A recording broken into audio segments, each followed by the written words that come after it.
नमस्ते दोस्तों। मेरा नाम है उदय सिंह और तेजस्विता आईएएस के इस प्लेटफॉर्म पर आपका फिर स्वागत है। आज हम जिस विषय के बारे में चर्चा करने वाले हैं वह है दर्शन शास्त्र से जुड़ा हुआ है। हाल ही में मध्य प्रदेश लोक सेवा आयोग द्वारा अपने प्री के पेपर 1 में आपका यूनिट 1 में षडदर्शन के नाम से एक छोटा सा टॉपिक डाला गया है।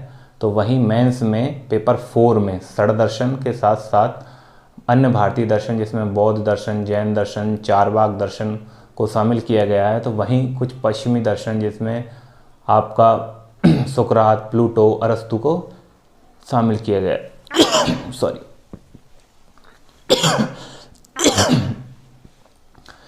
तो आज हम इन्हीं विषयों पर चर्चा करेंगे।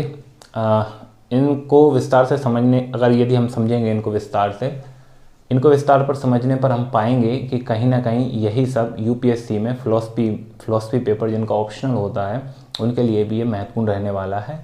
तो हम आज इन विषयों पर डिटेल से चर्चा करेंगे। इसमें हम सबसे पहले भारतीय दर्शनों को थोड़ा सा समझ लेंगे और उसके साथ में आज हम बुद्ध दर्शन पर चर्चा करेंगे।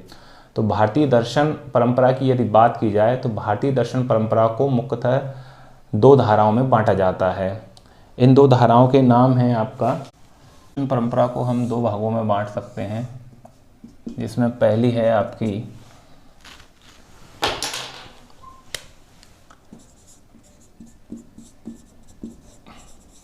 आस्तिक दर्शन और दूसरे हैं आपके नास्तिक दर्शन। अब आप ऐसा विचार कर सकते हैं कि आस्तिक दर्शन का मतलब वह होगा जो ईश्वर में विश्वास रखता है और नास्तिक दर्शन का मतलब वह होगा जो ईश्वर में विश्वास नहीं रखता। हाँ, अगर साधारण अर्थों में आप ये समझें तो हो सकता है, लेकिन भारतीय दर्शन ऐसे नहीं हैं जो ईश्वर में विश्वास रखने या ईश्वर में ना विश्वास रखने के कारण आस्तिक या नास्तिक कहला रहे हैं। असल में यहाँ आस्तिक दर्शन और नास्तिक दर्शन से हमारा आशय है वे दर्शन जो वेदों की सत्ता को स्वीकार करते हैं वे आस्तिक दर्शन कहलाते हैं, और वे दर्शन जो वेदों की सत्ता को स्वीकार नहीं करते हैं या उन्हें चुनौती देते हैं उन्हें नास्तिक दर्शन कहते हैं। दरअसल में नास्तिक दर्शनों का उद्भव ही वेदों के खिलाफ हुआ है। कहीं ना कहीं जो वेदों के जो कर्मकांड की परंपरा जो विकसित हो रही थी 6वीं शताब्दी ईसा पूर्व में, उसी के विरोध में कहीं ना कहीं नास्तिक दर्शनों का विकास हुआ है। तो भारतीय दर्शन परंपरा में यदि हम देखें तो सबसे पहले आस्तिक दर्शनों में 6 दर्शन आते हैं। 6 दर्शन इसमें शामिल होने के कारण इसको हम षड दर्शन भी कहते हैं। तो हम इस आस्तिक दर्शन के सामने लिख सकते हैं षड दर्शन। तो इस षड दर्शन परंपरा में आपको मुख्य रूप से 6 दर्शन देखने को मिलते हैं। पहला है आपका सांख्य दर्शन। सांख्य दर्शन के बारे में थोड़ी सी चर्चा हम करते चलते हैं, बाद में हम इसको विस्तार में भी लेके आएंगे। तो सांख्य दर्शन में आप देखोगे इसके जो संस्थापक हैं आपके वो हैं कपिल मुनि।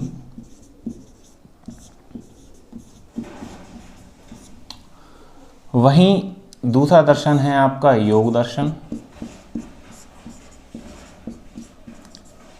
योग दर्शन के संस्थापक हैं आपके पतंजलि। यदि मैं एक बात कहूं कि संस्थापक, तो संस्थापक से मतलब ये नहीं है कि इन्होंने दर्शन को स्थापित किया है। संस्थापक से मतलब ये है कि दर्शन इनसे पहले भी बहुत प्राचीन काल से चले आ रहे होंगे, लेकिन इन्होंने सबसे पहले इन दर्शनों को लेखबद्ध किया या फिर इनको एक जगह बद्ध किया। तो इस कारण इनको व्यवस्थित करने के कारण इनको संस्थापक कहा जा रहा है। तो इससे पहले पता नहीं ये दर्शन कब से चले आ रहे थे, लेकिन इन्होंने इनको लेखबद्ध किया या सही से इनको व्यवस्थित किया, इसलिए इनको संस्थापक माना जाता है इन दर्शनों का। अब तीसरा दर्शन है आपका सांख्य योग। तीसरा है आपका न्याय दर्शन।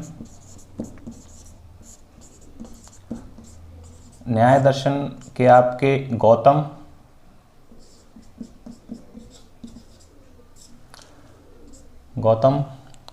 चौथा है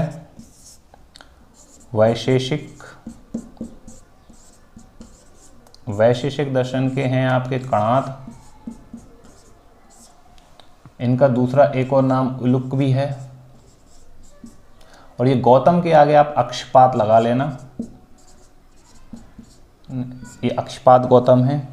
वहीं आपका पांचवा दर्शन जो है आपका मीमांसा। इसके संस्थापक हैं जैमिनी। और आपका छठा दर्शन जो है वो है आपका वेदांत। वेदांत को आप उत्तर मीमांसा भी कहते हैं। इसके संस्थापक आपके वादरायण माने जाते हैं। ठीक है, तो ये आपके 6 दर्शन हैं। ये वो 6 दर्शन हैं जो कि वेदों की सत्ता में विश्वास रखते हैं। अब आस्तिक दर्शन इनको क्यों नहीं कहा गया है? आस्तिक दर्शन मतलब कहने का मतलब ये, आस्तिक दर्शन वेदों के साथ ही क्यों जोड़ा गया है? अगर हम ईश्वर की सत्ता में विश्वास रखते हैं, अगर जोड़ दें तो आप देखेंगे कि कहीं ना कहीं शांक दर्शन जो है यह दर्शन को नास्तिक दर्शन है। कैसा नास्तिक दर्शन है? यानी जो ईश्वर नास्तिक दर्शन से मतलब है यहाँ पर ये ईश्वर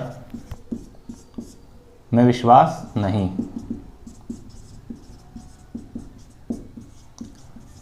तो देखा, इसलिए इनको ईश्वर के कारण नहीं बल्कि वेदों की सत्ता में विश्वास रखने के कारण आस्तिक कहा जा रहा है, क्योंकि शांक दर्शन तो ईश्वर को मानता ही नहीं है, ये विकासवाद को मानता है। तो ऐसे ये षड दर्शन है। अब वहीं अगर नास्तिक दर्शनों की बात करें तो ये वे दर्शन हैं जो वेदों की सत्ता में विश्वास ना रखने के कारण अस्तित्व में आए। तो इन दर्शनों में महत्वपूर्ण दर्शन है चारवाक दर्शन। चारवाक के बाद में आप देखते हो जैन दर्शन, और जैन दर्शन के बाद में आप देखते हो बौद्ध दर्शन।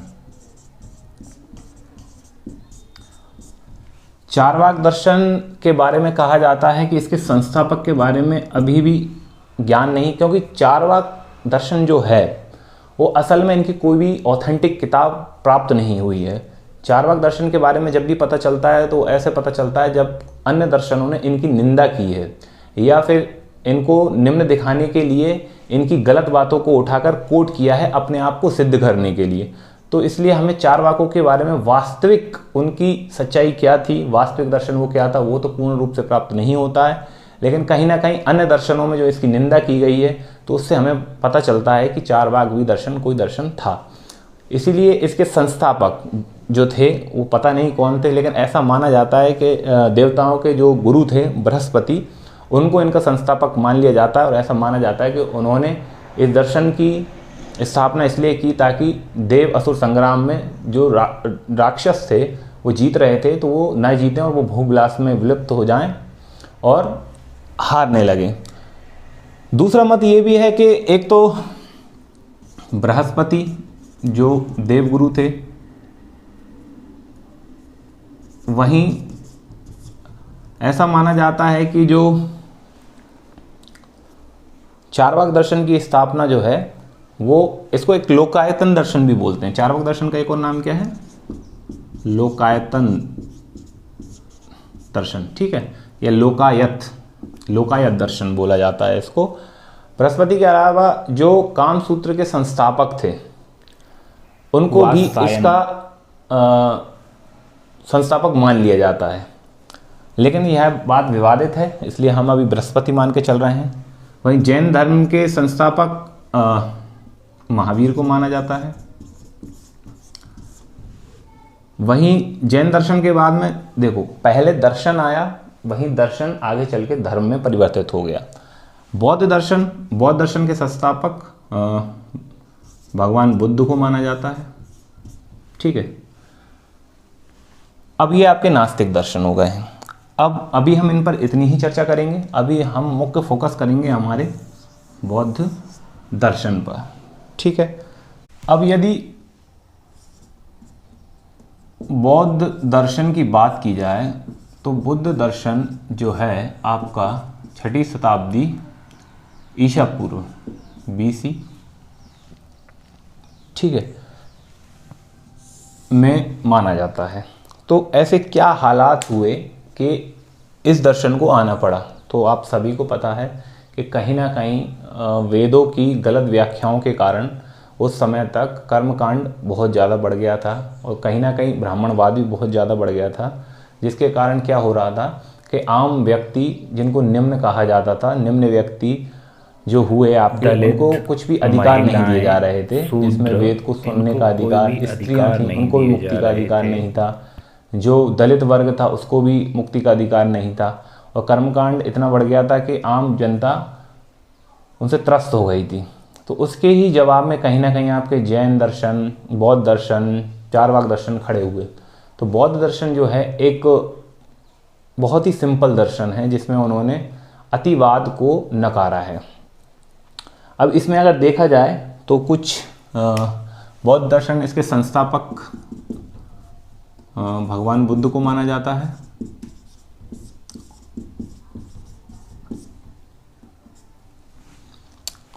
यदि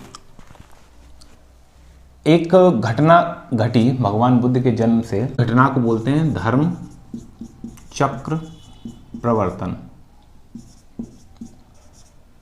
या परिवर्तन भी कह देते हैं कहीं पर। तो धर्म चक्र प्रवर्तन से मतलब ये था, यहाँ पर भगवान बुद्ध ने अपने घर को छोड़ने के बाद में जब उनको ज्ञान प्राप्त हुआ, उसके बाद में जो पहला उपदेश दिया, जो पहला उपदेश उन्होंने धर्म सारनाथ में दिया, उसी सारनाथ के पहले उद्देश्य को धर्म चक्र प्रवर्तन के नाम से जाना जाता है। इस घटना को बहुत महत्वपूर्ण माना जाता है क्योंकि उन्होंने पहली बार ये बताया कि इन्हें निर्वाण की प्राप्ति हो चुकी है और वास्तविक ज्ञान क्या है ये जान चुके हैं। इसके बाद में बुद्ध की ख्याति पूरे संसार में बढ़ने लगती है। इसके बाद में इस दर्शन से जुड़ी हुई कुछ बातें हैं, जैसे कि इसमें त्रिपिटक का वर्णन है। इसमें 3 पिटक कौन कौन से हैं, जिसमें आपका एक है आपका विनय पिटक, एक है आपका सुप्त पिटक और एक है आपका अभिधम्म पिटक। तो पिटक का मतलब आप कह सकते हो कहीं ना कहीं ग्रंथ।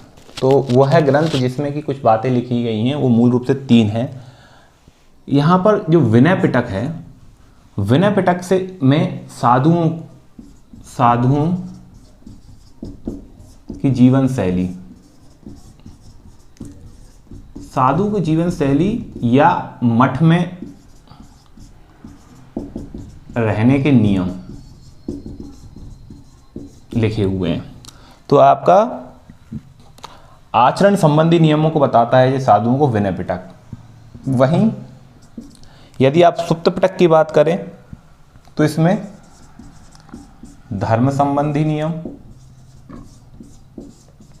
जो असल में पिटक जो है बुद्ध के जो उपदेश थे उनको ही 3 भागों में बांटकर अलग अलग लिखा गया, संकलित किया गया, उनको पिटक कहा गया।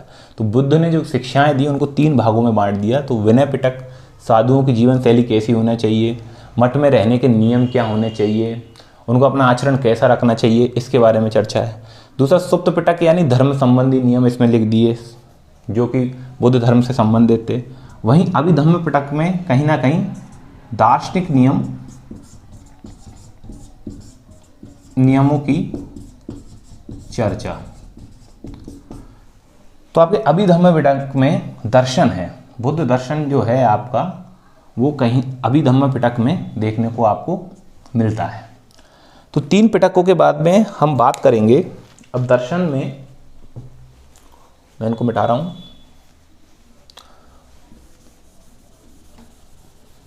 4 आर्य सत्यों की बात की गई है। अब धीरे धीरे हम दर्शन की ओर बढ़ रहे हैं। तो 4 आर्य सत्य कौन कौन से हैं? तो आपके बुद्ध दर्शन में 4 आर्य सत्य, तो सारा बौद्ध दर्शन कहीं ना कहीं इन्हीं 4 आर्य सत्यों पर टिका हुआ है। तो ऐसा माना जाता है कि बुद्ध दर्शन एक पहला ऐसा दर्शन था जिसने अपने दर्शन की शुरुआत दुख से की। उन्होंने पहला ही आर्य सत्य लिखा, सर्वम दुखम दुखम। तो इनका पहला आर्य सत्य कौन सा था? सर्वम दुखम दुखम, यानी सब कुछ दुखमय है। इसलिए कुछ आलोचक बौद्ध दर्शन को निराशावादी होने का आरोप लगाते हैं।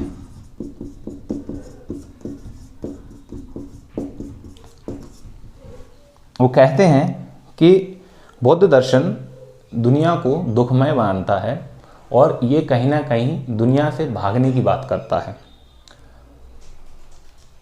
तो इस पर ये आरोप लगता है दुखी होने का।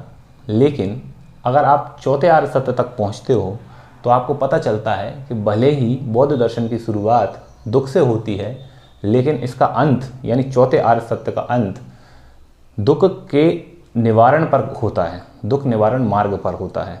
तो इसलिए शुरुआत भले ही निराशावादी है लेकिन अंत आशावादी है। और बुद्ध जो बताते हैं वो दुख को तो दुखमय बताते ही हैं, लेकिन सुख को उससे भी ज़्यादा दुखमय बताते हैं। कैसे? तो उनका मतलब ये है कि दुख तो अपने आप में दुखमय है, लेकिन सुख उससे भी ज़्यादा दुखमय है। क्यों?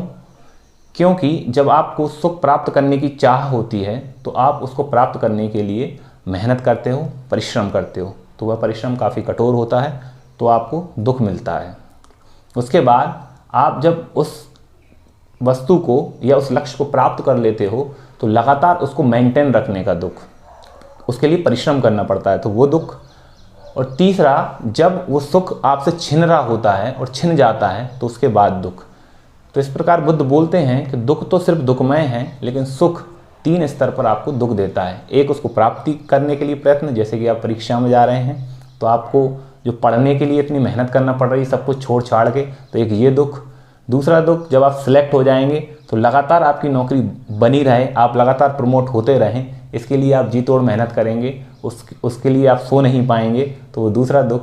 और तीसरा दुख क्या होगा? जब आप रिटायर हो जाएंगे तो उसके बाद आपको कोई पूछेगा भी नहीं यदि आपने अच्छे कर्म नहीं किए हैं। तो नौकरी के दम पर ही अगर आपकी पूछे तो फिर आपको कोई नहीं पूछेगा, तो वो तीसरे नंबर का दुख। तो इस प्रकार दुख 3 लेवल पर सुख 3 लेवल पर दुखमय है, जबकि दुख तो सिर्फ एक ही लेवल पर दुखमय है। वहीं आपका दूसरा आर्य सत्य है दुख का कारण है। दूसरा क्या है आपका? दुख का कारण है। दुख का कारण है, इससे एक सिद्धांत निकलता है प्रतीत समुत्पाद। प्रतीत समुत्पाद, तो इसमें दुख का कारण आपका किसको बताया गया है? तो बुद्ध दुख का कारण मानते हैं अविद्या को। अविद्या के कारण व्यक्ति लगातार कुछ पाने की कोशिश करता है और भोग विलास में डूबता है और वो दुख को प्राप्त करता रहता है। इसके लिए एक प्रतीत समुत्पाद का सिद्धांत दिया गया है, कहीं ना कहीं बौद्ध दर्शन का केंद्रीय सिद्धांत है, क्योंकि इसमें आपको बताएंगे कि कैसे अविद्या से आपके पुनर्जन्म होता है। बार बार आपकी भोग विलास तृष्णा वासना ये उत्पन्न होती हैं और जरा मरण दोबारा से आपको जन्म लेने पर विवश कर देता है। वहीं अगर तीसरे आर्य सत्य की बात की जाए तो है दुख का निवारण है। तो तीसरे आर्य सत्य में बुद्ध बोलते हैं कि दुख का निवारण है या निरोध है। तो जब आप दुख का निरोध कर लेते हैं या निवारण कर लेते हैं तो इसी को क्या कहा जाएगा? निर्वाण। इसको निर्वाण की अवस्था कहा गई है। तो निर्वाण का मतलब होता है जो आपके भारतीय दर्शन में आपका जो वेदांत है उसमें जो मोक्ष कहा गया है, जिसको आप सामान्य भाषा में जानते हैं, वही मोक्ष बौद्ध दर्शन में निर्वाण के नाम से जाना जाता है। तो वही मोक्ष है जो हमारा है। यहाँ पर मोक्ष को दुखों से मुक्ति के रूप में देखा गया है। वहीं अगर शाब्दिक अर्थ के रूप में देखें तो दुख का निर्वाण का अर्थ बुझ जाने से है। बुझ जाने से मतलब आपका क्या है कि आपकी सभी अभिलाषाओं और इच्छाओं का समाप्त हो जाना ही यहाँ निर्वाण है। निर्वाण को हीनयान और महायान जब आगे जाके 2 शाखाओं में ये धर्म या दर्शन विभाजित होता है तो वो मानते हैं, तो निर्वाण को जहाँ महायान वाले अलग रूप से देखते हैं वहीं हीनयान वाले अलग रूप से देखते हैं। वहीं यदि चौथे आर्य सत्य की बात की जाए तो चौथा आर्य सत्य है आपका दुख निवारण मार्ग। तो चौथा दुख निवारण मार्ग या दुख का उपाय, तो ये क्या है? यहाँ से आपके अष्टांगिक मार्ग का विकास होता है। तो दुख निवारण उपाय या दुख निवारण मार्ग, तो ये किस माध्यम से दुख का निवारण, तो यहाँ पर वो बताते हैं अष्टांगिक मार्ग के बारे में। तो आप 4 वार सत्य को दोबारा से देखिए कि बुद्ध मानते हैं कि सर्वम दुखम दुखम, सब कुछ दुखमय है। इस कारण बौद्ध दर्शन को निराशावादी दर्शन कहने लग जाते हैं आलोचक, लेकिन हमने देखा कि ऐसा नहीं है। दूसरा आर्य सत्य क्या है कि दुख का कारण है। दुख का कारण क्या है, तो इसके लिए वो मानते हैं अविद्या, और अविद्या से एक चक्र चलता है जिसमें कि 12 स्टेज आती हैं। इसका ही नाम उन्होंने प्रतीत समुत्पाद दे दिया है, और इसी सिद्धांत को आपका केंद्रीय सिद्धांत भी बुद्ध दर्शन का माना जाता है ये। वहीं तीसरा आर्य सत्य क्या है कि दुख का निवारण या निरोध है। तो दुख का निवारण या निरोध क्या है, दुख का निवारण तभी होगा जब आपको निर्वाण की प्राप्ति हो जाएगी। और चौथा आर्य सत्य क्या है, इस निर्वाण को प्राप्त करने के लिए दुख निवारण मार्ग, और दुख निवारण मार्ग के रूप में ये क्या देखते हैं, आपका अष्टांगिक मार्ग को देखते हैं।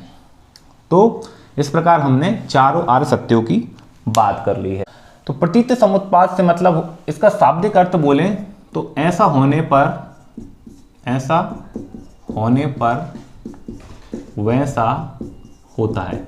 आप ऐसा कुछ समझ सकते हैं, मतलब एक चीज होती है इसलिए दूसरी चीज होती है। अगर हम दूसरे रूप में देखें तो ये कहीं ना कहीं कारण कार्य सिद्धांत से संबंधित है। यानी किसी भी कार्य को होने के लिए उसका एक कारण होता है, और जहाँ कारण होता है वहाँ कार्य होता है, और कार्य होता है फिर वो कारण के रूप में उत्पन्न हो जाता है, और वहीं कारण फिर कार्य के रूप में उत्पन्न हो जाता है। तो कहीं ना कहीं कारण कार्य में और कार्य कारण में परिवर्तित होता रहता है। तो एक श्रृंखला चल जाती है यहाँ पर कारण और कार्य की। तो एक जो कारण है अभी हम देखते हैं, उसमें मिट्टी का पात्र प्लस रुई प्लस तेल प्लस अग्नि, और इनका ये सभी क्या हैं आपके कारण, और इसके कार्य क्या हो जाएगा, इसका कार्य हो जाएगा दीप का प्रज्वलित होना। यदि इन चारों कारणों में से किसी भी एक कारण को अगर हटा दिया जाए तो रिजल्ट क्या होगा, दीप प्रज्वलित नहीं होगा। तो ऐसे ही जो आपका द्वादश निदान, प्रतीत समुत्पाद को एक चीज और क्या बोली गई है आपकी, प्रतीत समुत्पाद को द्वादश निदान भी बोला गया है, क्योंकि इसमें 11 कारण, यहाँ पर 11 कारण और दुख के कारण इनको 12 हैं, इसलिए इनको द्वादश यानी क्या 12 होता है। तो 11 कारण है और दुख है, ये मिला के पूरे 12 हो जाते हैं, इसको द्वादश कहा जाता है। अब वहीं इसको सापेक्ष कारणतावाद भी बोला जाता है। इसको प्रतीत समुत्पाद को क्या बोला जाता है, सापेक्ष कारणतावाद। सापेक्ष कारणतावाद यानी ये पूर्ण कारण नहीं है, मतलब ये किसी चीज के सापेक्ष है। अगर ये होगा तो ये होगा, और ये नहीं होगा तो वो ये नहीं होगा, इसलिए इसको क्या बोलते हैं, सापेक्ष कारणतावाद भी कहा जाता है। सापेक्ष कारणतावाद के कारण इसको मध्यम मार्ग की संज्ञा भी दी गई है। क्या दी गई है, सापेक्ष कारणतावाद के कारण इसको मध्यम मार्ग की संज्ञा। हम आम बोलचाल की भाषा में कहने को कह देते हैं कि बुद्ध ने मध्यम मार्ग को अपनाया। मध्यम मार्ग मतलब ना अति करो, ना उसको करना बंद कर दो, बीच का मार्ग अपनाओ। लेकिन ये बीच का मार्ग क्या है, मध्यम मार्ग से मतलब है जो ना सत्कार्यवादी है और ना असत्कार्यवादी है। अब यहाँ यदि हम सांख्य दर्शन और योग दर्शन पढ़ रहे होते तो सत्कारवाद और असत्कारवाद को पहले ही पढ़ चुके होते। तो मध्यम मार्ग की संज्ञा को समझने के लिए जो न सत्कार्यवादी हो न असत्कार्यवादी हो वही मध्यम मार्ग है। तो सत्कार्यवादी क्या होता है ये थोड़ा समझ लेते हैं हम। सत्कार्यवादी से मतलब क्या है आपका, सत्कार्यवादी। तो आपका जो सांख्य दर्शन है वो अपनी प्रकृति में सत्कार्यवादी है। सत्कार्यवाद मतलब होता है कार्य अपने कारण में पहले से विद्यमान एग्जाम्पल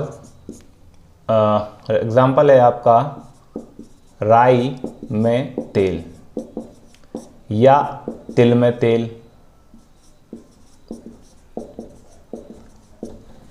तो सत्कारवादी मानते हैं कि कार्य अपने कारण में पहले से ही विद्यमान था, यानी जिस प्रकार हम राई को पेराते हैं तो उससे तेल निकलता है, सरसों का तेल, या फिर तिल से तिल का तेल निकलता है। तो सत्कारवादियों का मानना है ये कोई नवीन उत्पत्ति नहीं है, बल्कि यह अपने कारण में पहले से ही विद्यमान था, बस ये प्रकट हुआ है, इसलिए इसको सत्कारवादी बोलते हैं, सत्कारवाद बोलते हैं, और इसको मानने वालों को सत्कारवादी बोलते हैं। तो सांख्य दर्शन आपका सत्कारवादी दर्शन है। असत्कारवाद के बारे में बात की जाए, असत्कार्यवाद, इसको जो मानते हैं वो असत्कार्यवादी माने जाते हैं। यानी इनका मानना ये है कि कार्य अपने कारण में पहले से विद्यमान नहीं होता है। इनका मानना यह है कि कार्य अपने कारण में पहले से विद्यमान नहीं होता है। यदि वो पहले से विद्यमान होता तो उसको नवीन उत्पत्ति क्यों माना जाता, फिर उसको कारण ही क्यों नहीं मान लिया जाता। फिर कारण और कार्य में अंतर कैसे करोगे आप, जबकि दोनों अलग सत्ताएं हैं। तो इसलिए इनका मानना है कि कार्य में कारण पहले से विद्यमान नहीं होता। ये एग्जाम्पल देते हैं, यदि ऐसा होता तो रेत से भी आप तेल निकाल पाते, लेकिन आप रेत से तेल नहीं निकाल पाते हैं, ठीक है। और दूसरी बात इनका मानना यह है कि अगर ऐसा होता तो फिर नवीन उत्पत्ति नहीं होती, और इसको नवीन कार्य क्यों मानते, फिर कारण और कार्य दो तत्व क्यों मानते, फिर दोनों एक ही नहीं हो जाते फिर। और इनका मानना यह है कि जब भी बीज से पेड़, जैसे कि इनका मानना यह है कि आप यदि मानते हैं ऐसा कि बीज में पेड़ पहले से ही विद्यमान था, तो आप बीज से ही पेड़ बना दीजिए। फिर आपको मिट्टी, पानी, अनुकूल वातावरण की आवश्यकता क्यों है। तो इनका मानना यह है कि बीज में पेड़ पहले से विद्यमान नहीं था, बल्कि बीज को मिट्टी, पानी और वातावरण की उपयुक्त परिस्थितियां मिली, तब ये पेड़ बना। तो इस प्रकार हमने सत्कार्यवाद और असत्कारवाद को समझ लिया है। अब मध्यम मार्ग पर आ जाते हैं हम। तो मध्यम मार्ग क्या है, जो न सत्कार्यवादी है न असत्कार्यवादी है। तो ना तो यह मानता है कि बीज में पहले से ही पेड़ विद्यमान था, ना ये मानता है कि बीज में पेड़ कभी विद्यमान था ही नहीं। ये मानता है कि था भी और नहीं था भी। तो ये बीच की स्थिति को मानता है, इसलिए इसको क्या मध्यम मार्ग कहा गया है। ये कहता है, मध्यम मार्ग कहता है ये सापेक्ष कारणतावादी है, यानी कार्य की उत्पत्ति के लिए कारण की अपेक्षा होती है, मतलब अपेक्षा होती है। वो पूर्ण रूप से कारण कार्य में नहीं बदल रहा है, लेकिन कारण की भी जरूरत है कार्य के लिए, इसलिए ये मध्यम मार्ग है। दोनों के बीच की बात बोल दी है इसने, ठीक। प्रतीत समुत्पाद की बात करें तो इसमें पूरे 12 चरण होते हैं, जिसकी शुरुआत आपकी अविद्या और संस्कार इनसे मानी जाती। अविद्या और संस्कार को यदि काल के हिसाब से माना जाए तो ये दोनों भूतकाल, यानी भूतकाल में आपने अविद्या के कारण कुछ संस्कार किए, जो 16 संस्कार हम मानते हैं हमारे उसमें से अंतिम संस्कार जो होता है, तो उन्हीं संस्कारों के कारण क्या होता है कि हमने कुछ अर्जित किया, और वही फिर विज्ञान के रूप में आगे बढ़ा। जब विज्ञान के रूप में वो आगे बढ़ा, विज्ञान यानी होता है चेतना विशिष्ट देह। चेतना विशिष्ट देह को क्या बोलते हैं आप, चेतना विशिष्ट देह यानी विज्ञान। विज्ञान के बाद में ये नाम रूप से, मतलब ये गर्भस्थ स्थिति है। अब ये क्या, आप संस्कारों के कारण विज्ञान यानी चेतना विशिष्ट देह आपने त्याग दी, अब इसके बाद आप गर्भ में जा रहे हो, गर्भ में जाने के कारण आप गर्भ में आ गए हो। फिर उसके बाद में नाम रूप आता है, नाम रूप के बाद में षडायतन का विकास होता है गर्भ में। ये गर्भ में चल रही है ये पूरी क्रियाएं। षडायतन में आपकी 5 ज्ञानेंद्रियां प्लस मन, तो 5 ज्ञानेंद्रियां और मन को मिला के षडायतन बन जाता है। षडायतन के बाद में क्या होता है, जब 5 ज्ञानेंद्रियां विकसित हो जाती हैं तो फिर आप स्पर्श करते हो। स्पर्श से आपके अंदर फिर वेदना का विकास होता है। वेदना के बाद में आप, वेदना यानी चाह, फिर उससे तृष्णा, वेदना, वेदना से आपको तृष्णा, तृष्णा इच्छा, तृष्णा से फिर उपादान, उपादान से आपका फिर भव, और भव से जाति, जाति यानी फिर पुनर्जन्म, ये भविष्य, ये आपका भविष्य है। और ये जो नीली में लिखा हुआ है ये पूरे आपके जो हैं ये आपके वर्तमान, ठीक है। तो इस चक्र को भूत, भविष्य और वर्तमान में भी बांटा गया है, जिसमें भूतकालिक घटनाएं थी, अविद्या के कारण आपने कुछ संस्कार किए, संस्कार के कारण आप फिर दोबारा से जन्म लेने के लिए गर्भ में आए, और ये पूरा स्पर्श, वेदना, तृष्णा सब उपादान सब हुआ। फिर उसके बाद में आप भविष्य में फिर जाति और जरा मरण के चक्र में फिर फंस जाएंगे। तो ये पूरा क्या है आपका प्रतीत समुत्पाद है। प्रतीत समुत्पाद से ही कहीं ना कहीं आपकी पुनर्जन्म क्यों होता है इसकी व्याख्या हो पाती है। प्रतीत समुत्पाद जो है कहीं ना कहीं आपका पुनर्जन्म की व्याख्या भी करता है, और पुनर्जन्म की व्याख्या के साथ में ये अनित्य आत्मा, अनित्य आत्मा की व्याख्या भी कर पाता है। अनित्य आत्मा, बुद्ध ने आत्मा को नित्य नहीं माना है, उन्होंने आत्मा को अनित्य माना है, ठीक है। कहते हैं कि जो शरीर है वो 5 स्कंदों से बना है, रूप, रस, वेदना, संस्कार, विज्ञान, इन सब से मिलकर बना है, और इन्हीं 5 स्कंदों से मिलने के कारण शरीर के अंदर चेतना आ जाती है, चेतना विशिष्ट देह हो जाती है, और इसी को वो आत्मा कह देते हैं। लेकिन उन्होंने नित्य आत्मा को स्वीकार नहीं किया है। बुद्ध कहते हैं कि पुनर्जन्म का कारण आत्मा नहीं बल्कि क्या है, अविद्या है। वो अविद्या को पुनर्जन्म का कारण मानते हैं। तो ये बहुत महत्वपूर्ण है बताना कि पुनर्जन्म का कारण आत्मा नहीं अविद्या है। तो वो अविद्या को पुनर्जन्म का कारण मानते हैं, ना कि आत्मा को। लेकिन कहीं ना कहीं फिर आलोचकों ने इस पर विचार कटाक्ष किया कि फिर अविद्या का कारण क्या है, जब किसी हर चीज़ का कोई ना कोई कारण है, तो आपने इस चक्र को अविद्या से ही क्यों शुरू किया, अविद्या का कारण क्यों नहीं बताया है। वहीं दूसरा इस पर एक आरोप लगता है कि उपनिषदों में भी आपका ब्रह्म चक्र नाम से एक चक्र है, उसमें भी ये 12 स्टेज थोड़े अलग नामों के साथ बताई गई हैं। तो ये आरोप लगता है कि कहीं ना कहीं बुद्ध ने उपनिषदों के ब्रह्म चक्र को ही यहाँ पर मान लिया है। वहीं तीसरी बात ये होती है कि क्षणिकवाद द्वारा ही इसका खंडन हो जाता है, क्योंकि क्षणिकवाद मानता है कोई भी चीज़ नित्य नहीं है, तो ये भी नित्य कैसे हो सकता है, ठीक है। अब इसके बाद हम बात करते हैं तीसरे आर्य सत्य के बारे में। तो तीसरा आर्य सत्य आपका क्या है, दुख निरोध यानी निर्वाण। दुख का निरोध एक ही है कि आप निर्वाण को प्राप्त कर लें तो आप दुख रहित अवस्था में पहुंच जाएंगे। उसका कारण आपको पता चल गया है, अविद्या, और इसी अविद्या के कारण पुनर्जन्म मानता है बुद्ध दर्शन, ना कि नित्य आत्मा के कारण। बाकी दर्शन आपके नित्य आत्मा के कारण पुनर्जन्म को मानते हैं, क्योंकि उनका मानना है कि जिसने कर्म किया है उसको भोगने के लिए एक आत्मा चाहिए, तो इसलिए वो नित्य आत्मा को मान लेते हैं। और वो जब उस कर्म का उसी जन्म में फल नहीं मिल पाया तो ऐसा मानते हैं कि अगले जन्म में फिर वो जन्म लेगी वो आत्मा, और अपने किए गए अच्छे या बुरे कर्मों का फल अगले जन्म में भोगेगी। वहीं बुद्ध मानते हैं कि इसके लिए आत्मा की जरूरत नहीं है, आपकी अविद्या है, अविद्या के कारण ही आपका पुनर्जन्म होता है। तो ये एक अंतर है। तीसरा आर्य सत्य है दुख निरोध। क्या है तीसरा, दुख निरोध, यानी दुख का निवारण है। और दुख निरोध क्या है आपका, निर्वाण। यदि आपको निर्वाण की प्राप्ति हो जाती है तो आपको दुख निरोध हो जाएगा। तो बुद्ध दर्शन निर्वाण को स्वीकार करता है। ये निर्वाण, तो इसमें क्या होता है कि दुखों से निवृत्ति हो जाती है, इसमें संसार चक्र के आवागमन से मुक्ति। इसमें क्या होता है निर्वाण में, इसमें हो जाता है दुखों से मुक्ति, आवागमन चक्र से मुक्ति, यानी संसार में बार बार आपको पुनर्जन्म नहीं लेना पड़ता है, आवागमन चक्र से आपको मुक्ति मिल जाती है। और निर्वाण इन्होंने कैसा बताया है, जीवित रहते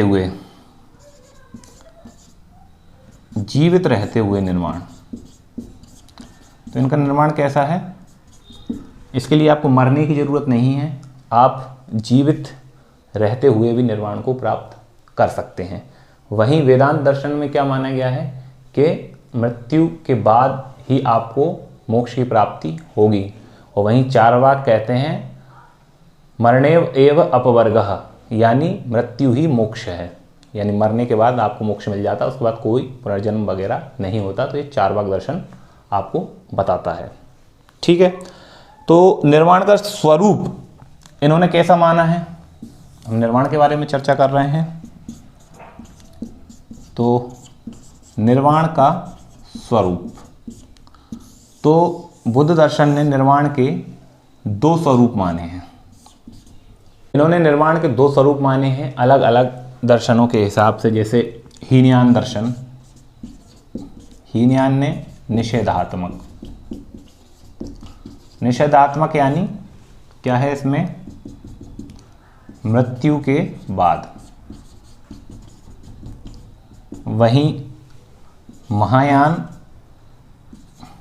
ने अपना निर्वाण को माना है जीवित रहते हुए।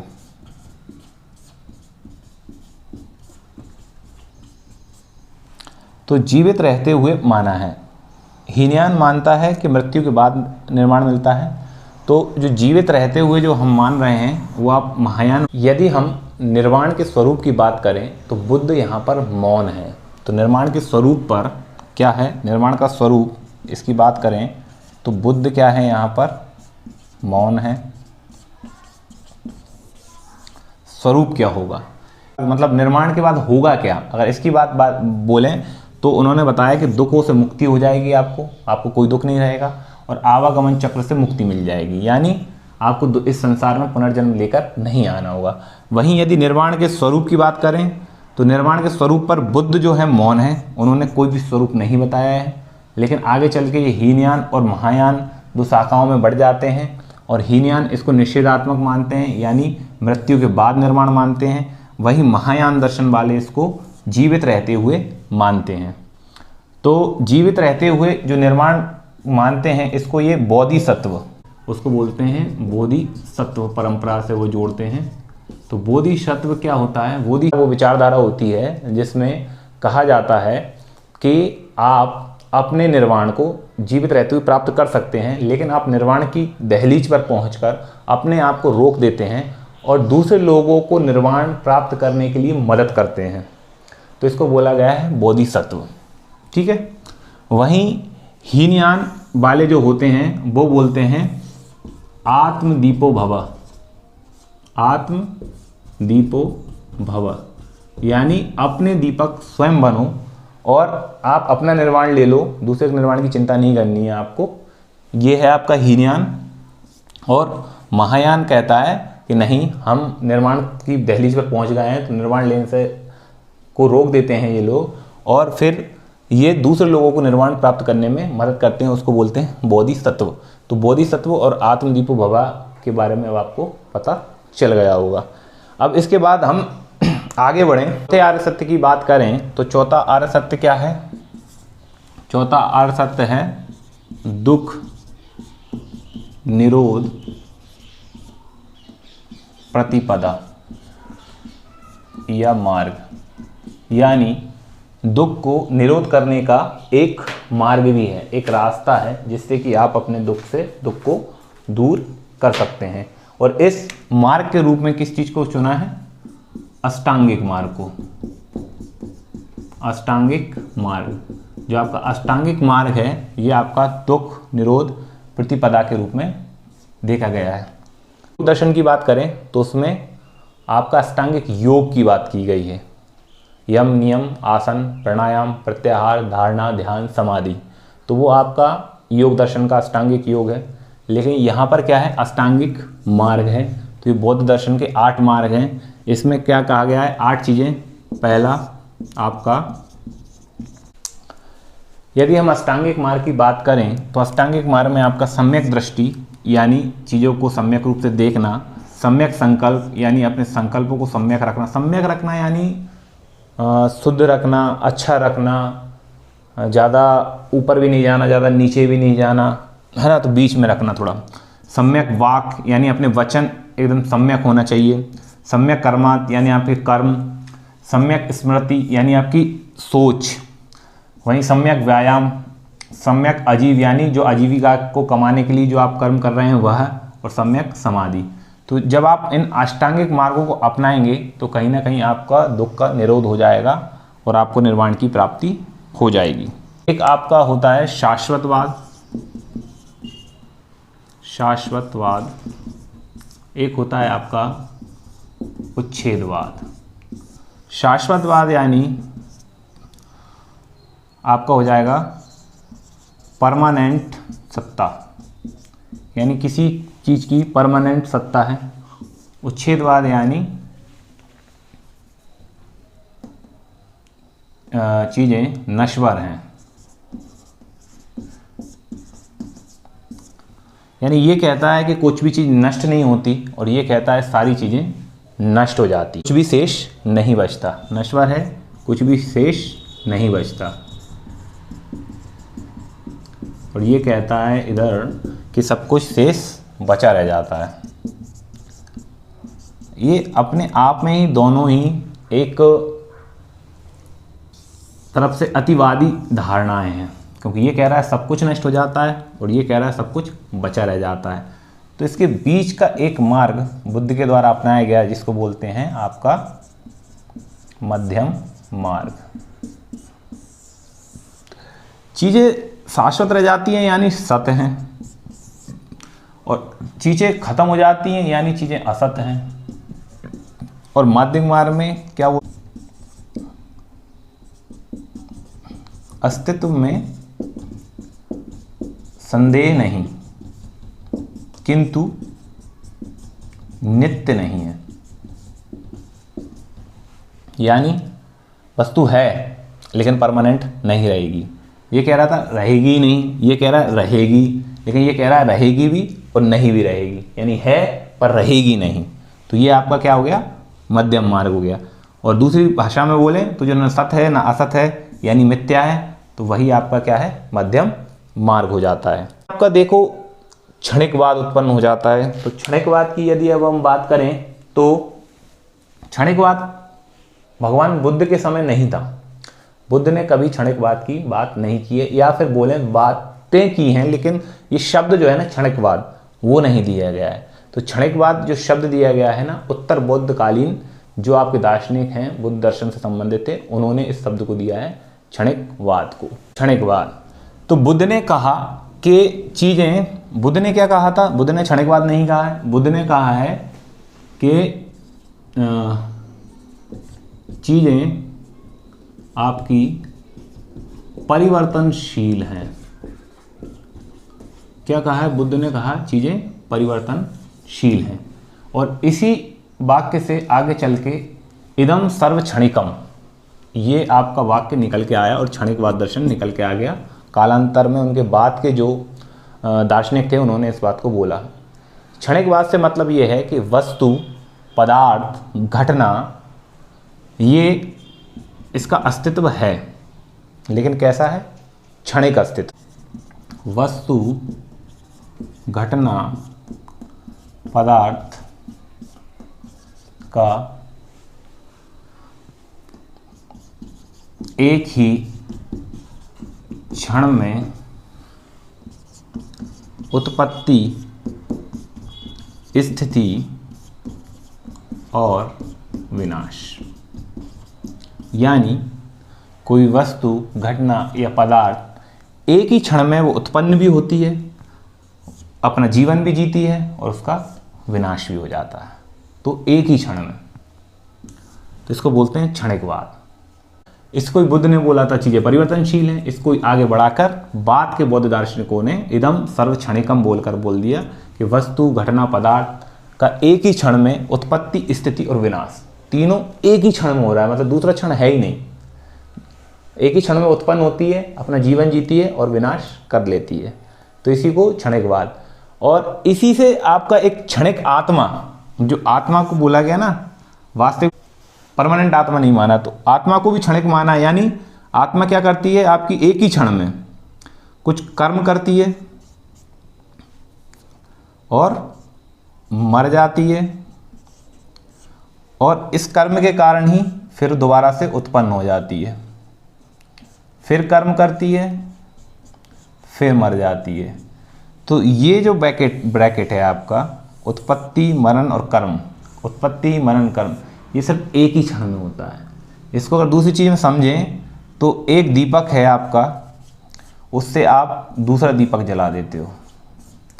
तो एक दीपक से जब आप दूसरे दीपक से तीसरा दीपक, तीसरे दीपक से चौथा दीपक जला देते हो, तो कहीं ना कहीं वो पहला दीपक बुझने से पहले अपने सारी कर्मों को दूसरे में डाल गया। तो इस प्रकार आपकी आत्मा भी क्षणिक है, जो नित्य परिवर्तित होती रहती है और अपने द्वारा किए गए कर्मों को एक ही क्षण में वो जन्म लेती है, कर्म करती है और फिर मर जाती है, और अपने कर्मों को दूसरी आत्मा में जो कि उसके बाद उत्पन्न हुई उसमें ट्रांसफर करके चली जाती है। जैसे कि एक दीप से बुझने से पहले आप दूसरा दिया जला देते हो, दूसरे से तीसरा, तीसरे से चौथा, इस प्रकार वो अग्नि एक दीपक से दूसरे, दूसरे तीसरे, तीसरे से चौथे में चली जाती है। उसी प्रकार क्षणिक आत्मा भी आपकी कार्य करती है बुद्ध दर्शन के अनुसार, जो लगातार मिटती जाती है और अपने कर्मों को ट्रांसफर करती रहती है, और फिर ये कर्म आपके अगले जन्म तक भी चले जाते हैं।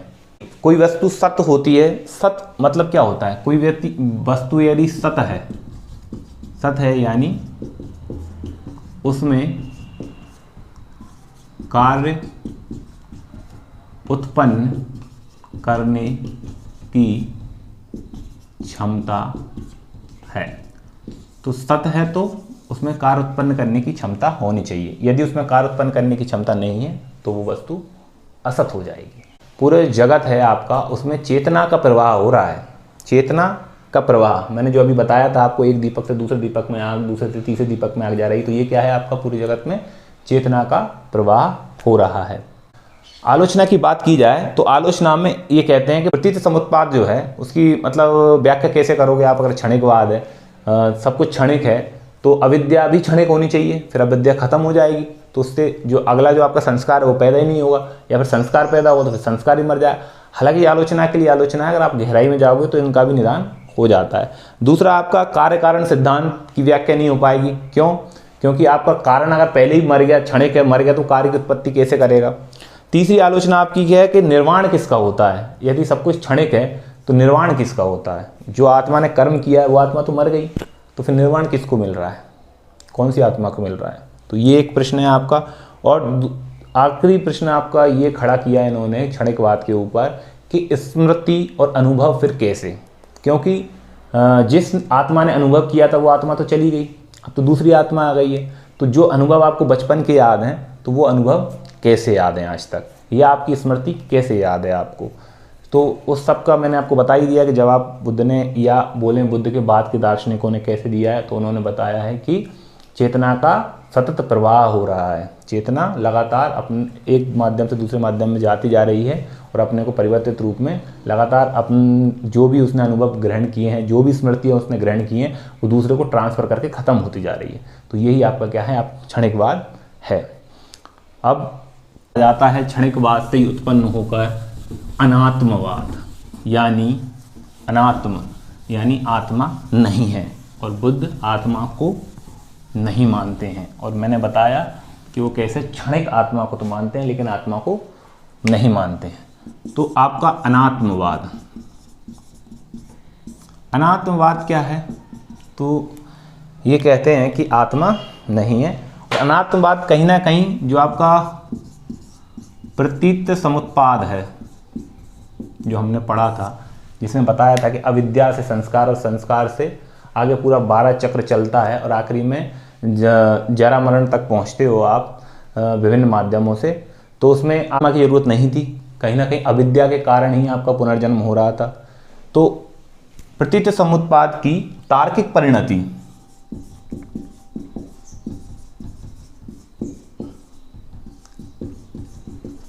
है क्या, अनात्मवाद। क्यों? क्योंकि प्रतीत समुत्पाद में पुनर्जन्म के लिए अविद्या को कारण माना गया था। ठीक है, तो किसको कारण माना था, अविद्या। तो इसलिए आत्मा की जरूरत है ही नहीं। और आत्मा मानी भी गई है, तो मैं आपको बता चुका हूँ कि जो वेदांत दर्शन है वो आत्मा को नित्य, शाश्वत, अविनाशी मानता है। वहीं बुद्ध दर्शन में आत्मा को क्षणिक माना गया है। क्या माना गया है? क्षणिक माना गया है। तो ये आत्मा मान भी रहे हैं, तो वो आत्मा नहीं मान रहे हैं जो वेदांत में मानी गई है, बल्कि ये निरंतर परिवर्तनशील, क्षणिक और क्या, निरंतर परिवर्तनशील आत्मा को मान रहे हैं। अब इसके लिए फिर वो बोलते हैं कि आत्मा जो है कुछ नहीं है, जो पंच स्कंद है। पंच स्कंद की जो बात करते हैं तो पंच स्कंदों में आपका क्या जाता है? रूप, वेदना, संज्ञा, संस्कार,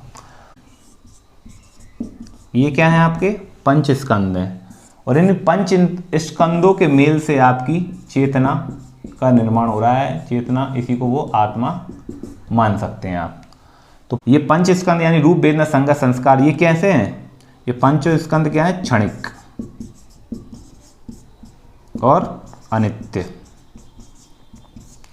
तो क्षणिक और अनित्य पंच स्कंदों से आप नित्य चेतना या नित्य आत्मा, चेतना नहीं, इसको आत्मा बोलेंगे, तो यहां पर आप क्षणिक और अनित्य पंच स्कंदों से नित्य आत्मा की बात कैसे कर सकते हैं? इसलिए आत्मा, नित्य आत्मा को ये नहीं मानते हैं। परिवर्तनशील शरीर का संचालन अपरिवर्तनशील आत्मा से कैसे हो सकता है? जो शरीर परिवर्तनशील है तो उसमें अपरिवर्तनशील आत्मा से उसका संचालन कैसे हो सकता है? तो दूसरी बात, जो आपका क्षणिक बात है, वो भी नित्य आत्मा को अस्वीकार करता है, जिसकी बात हम पहले मान चुके हैं। लेकिन फिर आलोचक आ जाते हैं। आलोचक बोलते हैं यदि आत्मा अनित्य है तो फिर निर्वाण किसका होता है? वही सेम बात। दूसरा, स्मृति का ज्ञान कैसे होगा? मतलब जो आपने पहले आपकी स्मृति थी तो उनका ज्ञान आपको कैसे होगा? तीसरा, कर्म नियम का सिद्धांत कैसे प्रतिफलित होगा कि जिसने कर्म किया था उसको फिर सजा मिलेगी या वरदान मिलेगा, किसको मिलेगा? तत्व मीमांसा और ज्ञान मीमांसा की बात होती है। ज्ञान मीमांसा में जिसमें आप ज्ञान मतलब कैसे प्राप्त करेंगे, कैसे क्या करेंगे वो, और तत्व मीमांसा में आपका आ जाता है, तत्व मीमांसा मानता है संसार, जगत, आत्मा, पुनर्जन्म, परलोक, इनके विषय में चर्चा की जाती है। तो बुद्ध कहीं ना कहीं इन विषयों पर मौन रहे हैं। तो मौन रहने के कारण बुद्ध तो चले गए। बुद्ध के बाद में जो इनके आगे के जो संप्रदाय होते हैं वो अपनी विचारधारा के आधार पर बढ़ते जाते हैं। तो इसमें तात्विक दर्शन पर विचार करने के लिए इनकी कई शाखाएं उत्पन्न होती हैं, हीनयान और महायान में। तो जो हीनयान है वो क्या है? बुद्ध को महापुरुष मानते हैं जी, ठीक है। तो ये क्या मान रहे हैं? बुद्ध को महापुरुष मानते हैं। महायान वाले क्या मानते हैं? बुद्ध को ईश्वर मानते हैं। क्या मानते हैं ये? बुद्ध को ईश्वर की संज्ञा देते हैं। अब हीनयान भी आगे चलकर आपकी दो शाखाओं में बढ़ जाता है, वहीं महायान भी आगे चलकर दो शाखाओं में बढ़ जाता है, वैभाषिक और सौतांत्रिक। वहीं महायान की दो शाखाएं आपका योगाचार विज्ञानवादी शाखा और माध्यमिक शून्यवादी शाखा। वैभाषिक की बात करें तो ये कहीं ना कहीं भाषा पर ज़्यादा ध्यान देते हैं, ग्रंथ व भाषा पर जोर। तो वहीं स्वतांत्रिक जो है आपके सुप्त पिटक पर जोर देते हैं, यानी इसको मानते हैं, इसी पर चलने की कोशिश। योग प्लस नैतिक आचरण की बात करते हैं और वह ये शून्य को परम तत्व मानते हैं, परम तत्व मानते हैं। तो इस प्रकार ये आपकी चार ब्रांचों में बढ़ जाता है। आगे जाके इनकी और सब ब्रांच होती हैं, लेकिन हम वहाँ तक नहीं जाएंगे। हैं ये क्या है, ये हैं आपके बाह्य प्रत्यक्षवादी। यानी बाह्य प्रत्यक्षवादी का मतलब होता है बाहरी जो जगत है वही सत्य है। बोलते हैं किसी भी वस्तु को, ये बोलते हैं किसी भी वस्तु को केवल प्रत्यक्ष के माध्यम से जाना जा सकता है, माध्यम से जाना जा सकता है। यानी ये प्रत्यक्ष को ही प्रमाण मान रहे हैं। ऐसा ही प्रत्यक्ष चार्वाक दर्शन वाले बोलते हैं प्रत्यक्ष ही एकमात्र प्रमाण है, जो प्रत्यक्ष नहीं है उसको वो सत्ता नहीं मानते हैं। उसी प्रकार कहीं ना कहीं आपके व्यवहारिक जो हैं वो भी किसी भी वस्तु के ज्ञान को केवल माध्यम एक प्रत्यक्ष को ही मान। वस्तु स्थिति के खिलाफ न जाने वाला ज्ञान ही सम्यक ज्ञान है। वस्तु स्थिति के खिलाफ न जाने वाला ज्ञान ही सम्यक ज्ञान है। अब उसके बाद में योगाचार विज्ञानवादी और शून्यवादी, ये कहीं ना कहीं अगर थोड़ा सरल कर रहे हैं हम इस बात को, तो ये कहीं ना कहीं बाह्य जगत पर ज़्यादा जोर देते हैं और बाह्य जगत में जो प्रत्यक्ष में दिख रहा है उसको ही वास्तविक जगत मानते हैं। लेकिन महायानवादी जो हैं, जो योगाचार विज्ञानवादी और शून्यवादी, आंतरिक जगत पर ज़्यादा जोर देते हैं। ये मानते हैं कि जो आंतरिक जगत है उसी की ही प्रतिकृति बाह्य जगत होता है। तो इसका बाह्य जगत को सत्य नहीं मानते, ये मानते हैं कि अंदर जो है उसी का ही मतलब फोटोकॉपी बाह्य जगत है, एक सरल भाषा में अगर बोला जाए तो वो। योगाचार विज्ञानवादी क्या कहता है कि बाह्य जगत को सत्य स्वीकार नहीं करता, केवल मानसिक जगत को ही सत्य मानता है। और वो मानता है कि बाह्य पदार्थ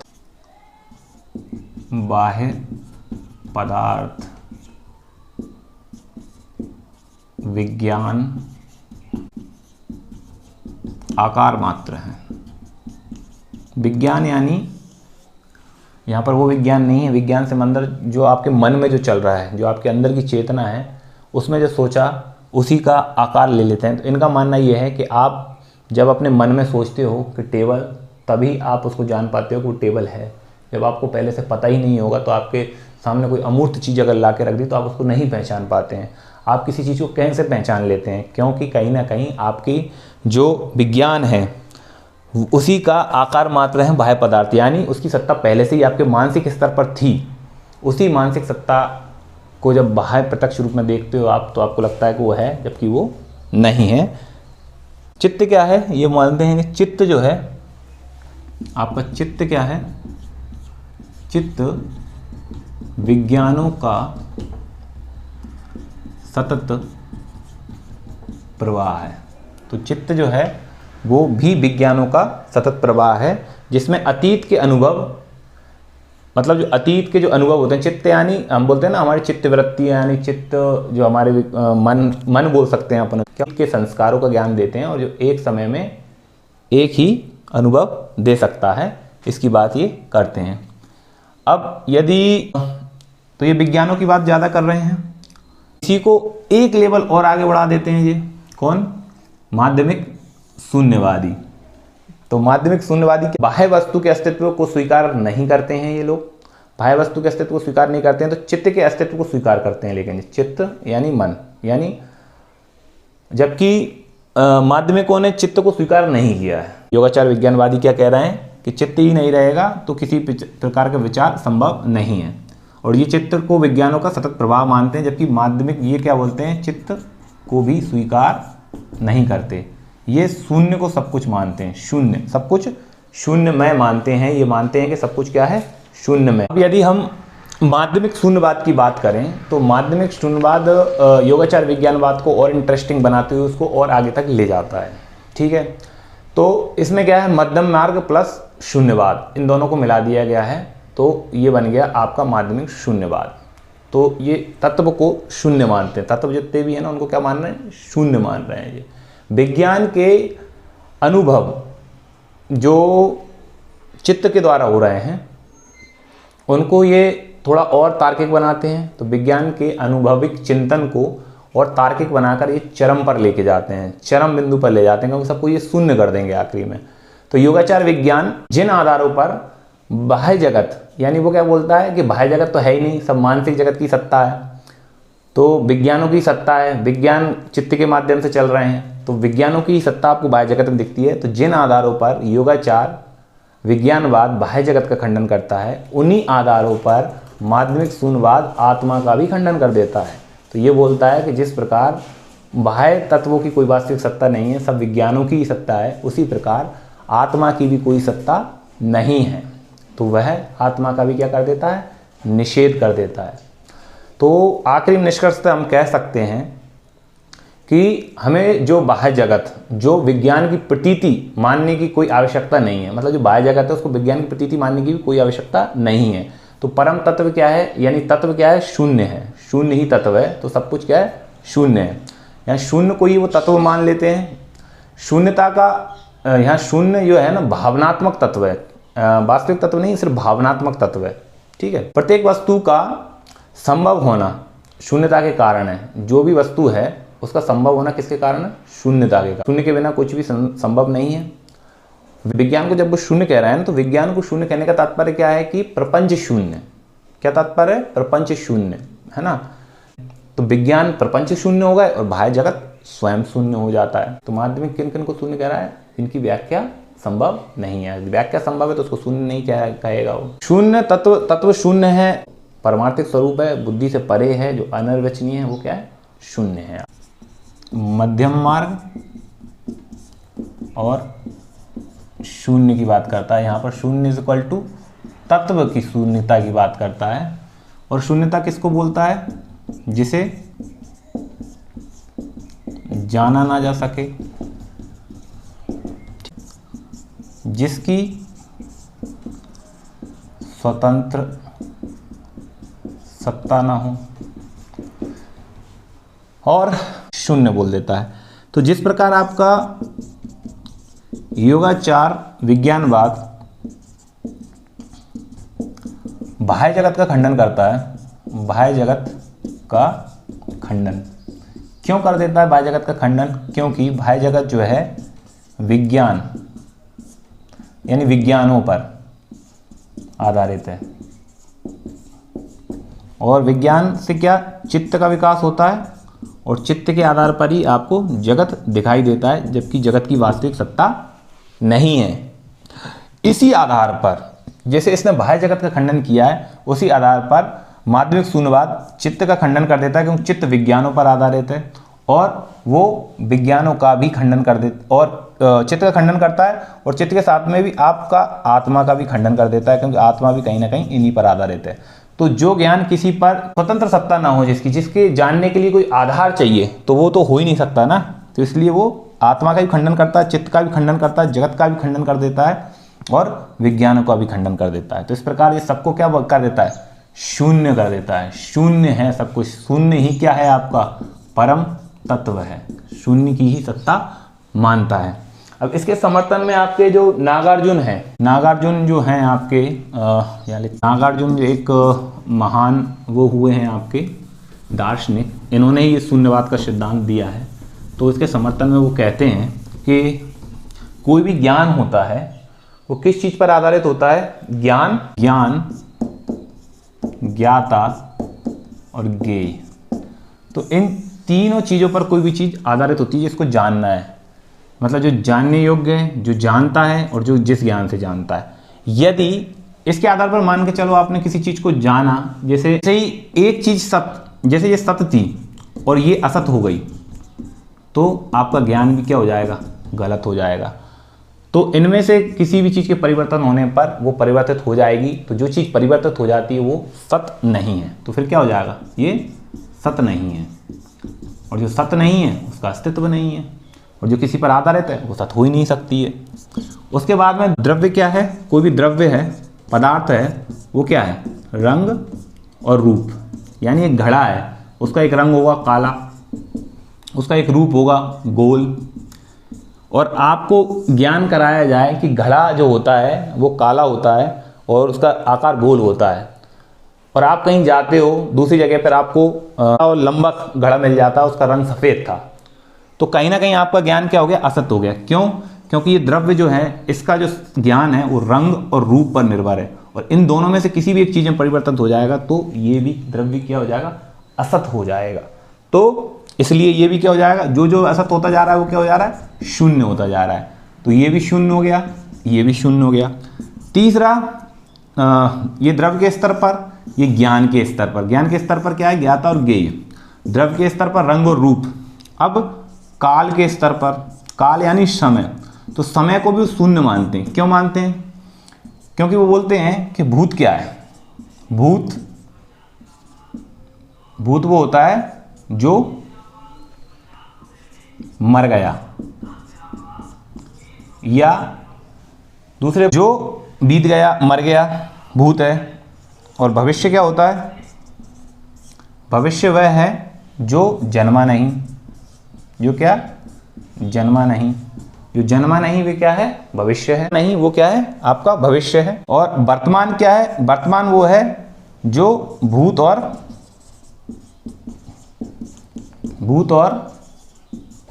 भविष्य के बीच होता है। यानी जो भूत और भविष्य के सापेक्ष होता है वो क्या है, आपका वर्तमान होता है। वर्तमान क्या है, भूत और भविष्य के सापेक्ष होता है। इसलिए अब जो भूत जो मर चुका है, मतलब जिसका अस्तित्व भी नहीं है, भविष्य जो जन्मा नहीं, मतलब उसका भी अस्तित्व नहीं है, तो जो मर चुका है, जिसका अस्तित्व नहीं, वो भूत, जो जन्मा ही नहीं है, जो भविष्य, उसका भी अस्तित्व नहीं है।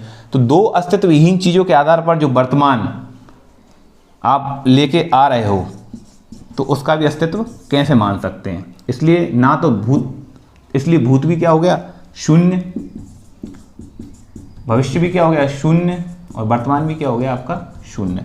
तो इसलिए द्रव्य भी शून्य हो गया, काल भी शून्य हो गया, ज्ञान भी शून्य हो गया, और आपका उत्पत्ति भी शून्य हो जाएगी। उत्पत्ति कैसे शून्य हो जाएगी? आपकी उत्पत्ति को शून्य करने के लिए जो स्वतः नहीं हो सकती, मतलब उत्पत्ति अपने आप में नहीं हो सकती स्वतः। क्यों? क्योंकि उत्पत्ति के लिए कहीं ना कहीं आपको कारण चाहिए कोई, तो उसके लिए उत्पत्ति से पूर्व कुछ कारण मानना पड़ेगा। अगर उस कारण में ही कुछ प्रॉब्लम आ गई तो इसलिए वो भी परतंत्र है। और दूसरा ये भी है कि उत्पत्ति हर चीज़ से, हर किसी चीज़ की नहीं हो सकती। उत्पत्ति को जब वास्तविक माना जाएगा जब किसी भी चीज़ की उत्पत्ति किसी भी चीज़ से हो सके। लेकिन आप रेत से तेल नहीं निकाल सकते। हाँ, ईरान में तेल वो खोदता है, लेकिन वो रेत से नहीं निकलता, वो अलग चीज़ है, कायन से चट्टान से निकलता है। तो उसमें यही है कि आप अगर उत्पत्ति को सत्य मानोगे तो इसका मतलब ये है कि किसी भी कारण से किसी भी कार्य की उत्पत्ति हो जानी चाहिए, लेकिन जो नहीं होती, इसलिए वो उत्पत्ति को भी क्या मान लेते हैं, शून्य मान लेते हैं। तो इस प्रकार आज हमने बुद्ध दर्शन की बहुत गहराई से चर्चा की है, जो कि पीएससी के साथ साथ यूपीएससी में दर्शन शास्त्र जिसका भी विषय है उसके लिए भी काम में आएगी। यदि आपको हमारी मेहनत अच्छी लगती है, आपको हमारा कंटेंट पसंद आया है, तो हमारे चैनल को लाइक एंड सब्सक्राइब करें। इसी प्रकार हम लगातार आपसे जुड़े रहेंगे ताकि आपकी परीक्षा में उपयोगी कंटेंट को आपको प्रस्तुत कर सकें, जिससे कि आपको समस्या कम हो पढ़ने में। धन्यवाद।